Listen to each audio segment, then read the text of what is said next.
How's it going? I'm back at it. I'm here in my garage with the 2020 Ohvale, and I think I want to go over some, tech tips or pointers for when you first get your new Ohvale. These will probably be across the board for the 110, the 110 automatic, the 160, and the 190, and then the 2020 version of the 190. So enjoy it, and if you have any further questions, please comment below and I'll answer them either in another video or right there in the comments. Enjoy. So like before, we'll go front to back. Just as a reference, when you get the bike, it comes with no oil, as I mentioned in a previous video, but I'm just gonna rattle off from the front to back pointers, things how I've observed them, and what you should know. So starting down here, tires. I run air pressures at 18 PSI in the front and rear always. When I get to the track, I check the temperatures and they're 18 front, 18 rear. Get off the track, they go up to about 19.5, and that's where I run them when they're hot. Moving on back, suspension, you'll have to adjust per how you ride and how you like it. Levers, same, you'll adjust them to how you like them and the comfort, same with the levers. Fuel, I run regular 91 pump gas. They are rated for up to like M4 VP fuel or 110. They do run pretty well on everything. So speaking of fuel, I've noticed with my old Ohvale and with a couple, so here's the petcock, the on-off valve. So when you screw it in here is what closes it. So you could screw it in to close it, and then you can remove this hose clamp, and then there's just two bolts, one in the front, and two in the rear of this one, but one in the rear of the old one. So when you remove those bolts and that, you could take the whole tank off. But my old bike, because the bike rattled so much, if this wasn't backed out, loosened all the way until it was rock hard loose, like backed all the way that way, it would actually self-tighten when I was riding and shut the fuel off while I was riding. So that's a pointer, just to, when you get it, open it all the way up and then actually forcefully push it towards loose to tighten it. Another weird pointer is this overflow hose comes out of the carb, and I put a zip tie here. Normally if it's not there, it was hanging outside of my body. It would keep falling from here outside, and it was getting overflow all over my bodywork, so I just snuck a zip tie in there. Since we're here at the rear sets, including this one, obviously I put the quick shift or the GP shifter on, and I move these, but just as a note, if you move these or not, take them off, take the bolts out of the back of here, and get blue Loctite. So I Loctite all of the component bolts. This one, the two here with blue Loctite, the bolt on the adjuster for that, and the bolt in there.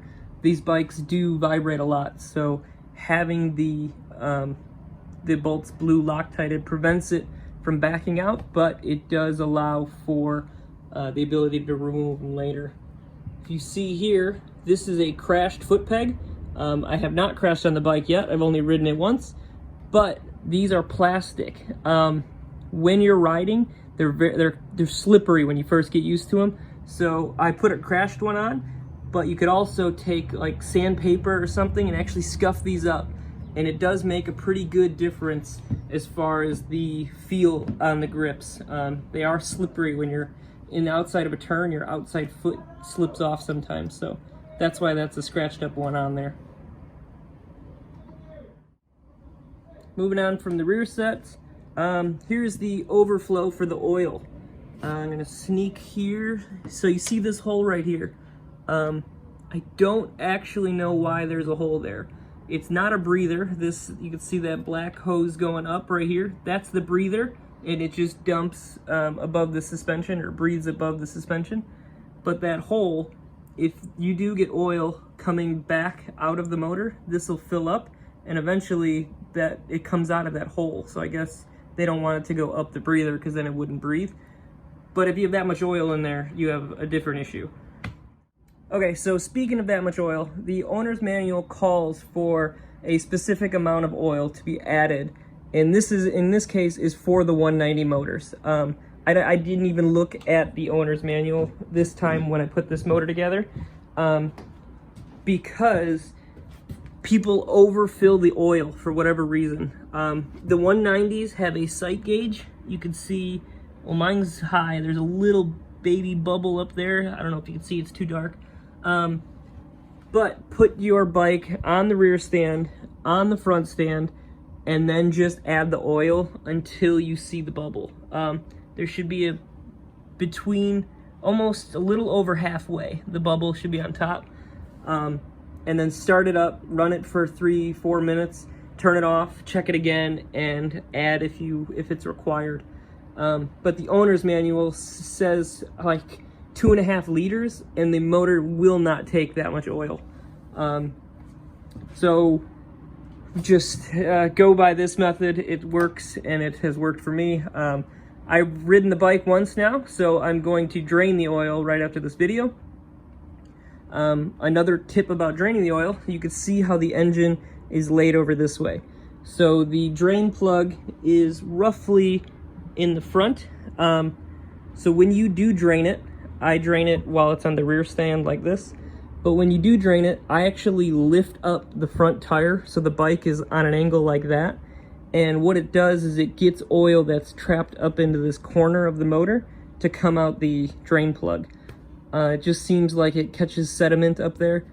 So when I drain that, that's how I drain it. And then I plug it, I put the front stand on, and I fill it up the way I just explained it. Now that we're on the right side, same with these bolts. All the critical bolts I take off and I put blue Loctite on. So I do this, all of these. These are not too critical. Oh, they are on the brake side. I did not do those, but I did these. The mounting ones, because the bike does rattle a lot and vibrates a lot when you're riding it. So do blue Loctite them. You could do these as well. I lost one of these before. So just blue Loctite on all the components back here. The rear suspension, you'll have to adjust as you ride. There isn't a tried and true for a particular weight and size, but that's pretty much the main features. The fuel cap is very little, and it's hard to get your fingers in here. I'm actually going to 3D print a little tool that you put on there, and you can make a bigger handle that's removable. But my point I'm getting at is just tighten it barely. Like, I tighten it that much. It doesn't back out while you're riding, so don't over tighten it. Again, these are the frame slider or the seat sliders I make. You can see I have a whole slew of them up here for a customer. If you are interested in those, they do when they crash. The only thing that hits the ground is the outside of the handlebar, these plastic sliders, and the outside of the seat. So my recommendation is grab a set of these. Like I said, there'll be a link in the description where you could purchase those if you are interested. Other than that, the only other big things are the maintenance intervals. So right there, you can see there's an hour meter. Mine, just by looking at it, is at, I don't know if you can read it, or can I? It's only at 2 hours. So I've ridden it for 2 hours, and that's probably longer than I should have as far as the oil change interval goes. But so every 10 hours, you'll take the body work off and actually adjust the valves. That's the valve cover there. Comes off, and you'll check the specs for the intake and the exhaust every 10 hours on this bike. Other than that, and changing the oil, I change the oil probably more regular than required, but I do it almost every weekend. You do ride these bikes pretty hard because you're full throttle the whole time, so it is best to change oil as often as possible. Brakes and stuff like that, I think I changed on the old bike the front brake pads after about 20 hours, but again, that's pretty heavy use. tires. These are the soft tires, that's what it comes with.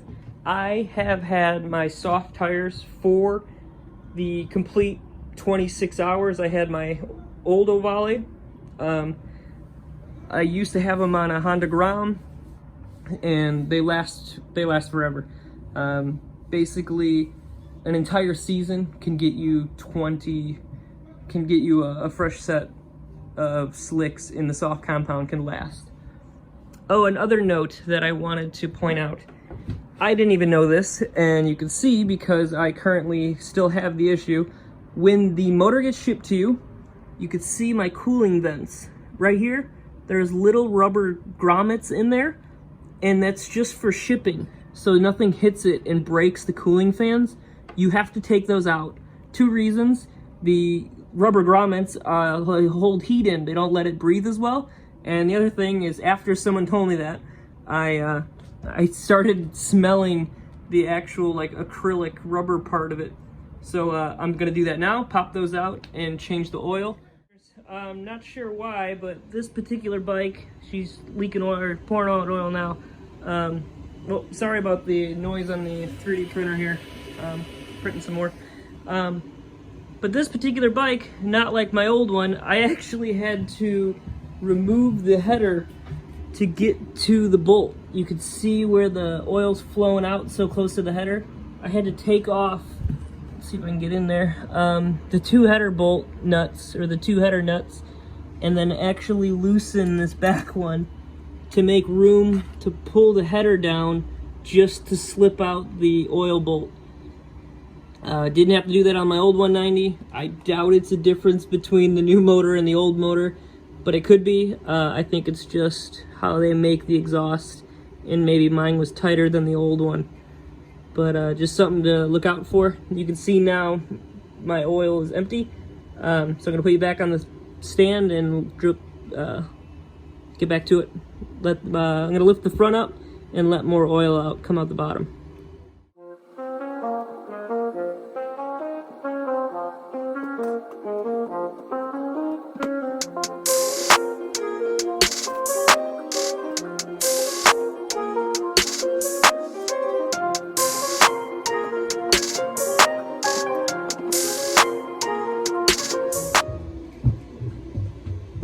Dipstick has a gauge on it as well, if you don't trust the eyelet.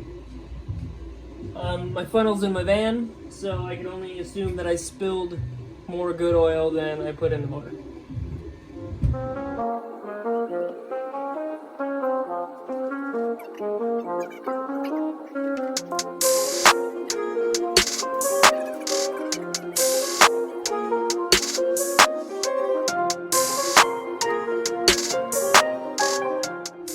So I'm gonna remove the tank because I have an old bodywork from the 2018-19 Ohvale, and I want to see if it fits. This one, I don't know if you can see, has 2 bolt holes, where the old one only had 1, and obviously they're going to be in different places, but I just wanted to see. So I already loosened those back bolts, and I loosened the front. I'm going to tighten the fuel, remove that hose clamp, and undo the hose, and then lift it off.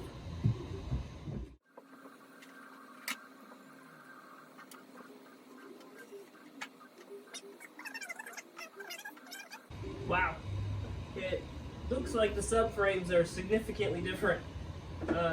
This is about a 1/2 inch from lining up at the front, and for whatever reason the seat won't go down. It's maybe 1 inch above the bracket. It does seem to be aligned with the hole. Oh, you know what? It's hitting these rubber bumpers. I wonder if it... So if you pull those rubber bumpers off, I wonder if it fits.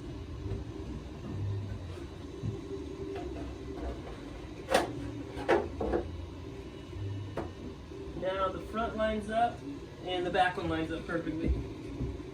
And the frame lines up. Okay. So literally the only difference, the subframe's the same, the mounts are the same. These rubber bumpers, you can see they're 1 inch tall. So they hold that up, and then the seat must be lower or a different shape to mount to that same spot. But pretty cool to see that the subframe and the frame is the same. It's just the body work on the top that's different. So I could technically run an old style body if I move one of the clips into that center hole and then put the bolts back in. Pretty cool.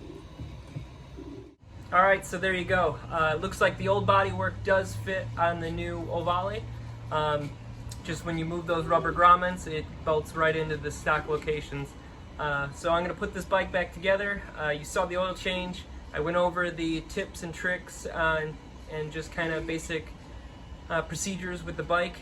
So if you do have any questions regarding the bike or maintenance or anything like that, please comment below. I'll either answer them right there in the comments, or I'll make a specific video answering different comments if it warrants a video. Thanks for watching, and feel free to subscribe and ring that bell if you want to be notified every time I post a video. And like I said in the last video, my next one will be a riding video, but I promise you the next video I post after this one will be in fact me riding the new 2020 Ohvale. Thanks for watching.